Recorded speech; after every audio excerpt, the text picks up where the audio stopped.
Rava spongy கேக்கு.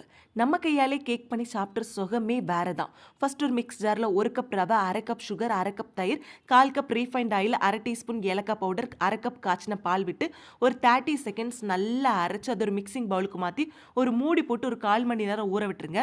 ஒரு 1/4 மணி நேரத்துக்கு அப்புறமா 1/2 teaspoon baking powder, 1/4 teaspoon baking soda போட்டு நல்லா மிக்ஸ் பண்ணி எந்த பாத்திரத்தில் கேக் உண்டாக்க போகிறோமோ அதை நல்லா கிரீஸ் பண்ணி அதில் இந்த பேட்டரியுமே விட்டு லைட்டாக தட்டினாலே போதும். அதில் இருக்கிற ஏர் பபிள்ஸ் எல்லாம் போயிடும்.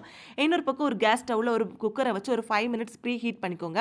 அதுக்குள்ளே ஒரு ஸ்டாண்டு போட்டு இந்த பேட்டரியுமே உள்ளே வச்சு ஒரு மூடி போட்டு ஒரு 5 மினிட்ஸ் சிம்மில் வச்சு ஓப்பன் பண்ணி டெக்கரேஷனுக்காக கொஞ்சம் நட்ஸை போட்டு திரும்பியும் மூடி போட்டு ஒரு 30 மினிட்ஸ் ஸ்டவ்வை சிம்மில் வச்சு குக் பண்ணுங்கள். சூப்பராக ரெடி ஆயிரும் ஸ்பாஞ்சி கேக். நல்ல கூலான பிறகு இதை கமத்தி போட்டு லைட்டை தட்டினாலே போதும், கேக் வந்துடும். இதை திருப்பி போட்டு கட் பண்ணி சர்வ் பண்ணி பாருங்கள். சூப்பராக இருந்துச்சு இந்த super spongy rava cake. Try பண்ணி பாருங்கள்.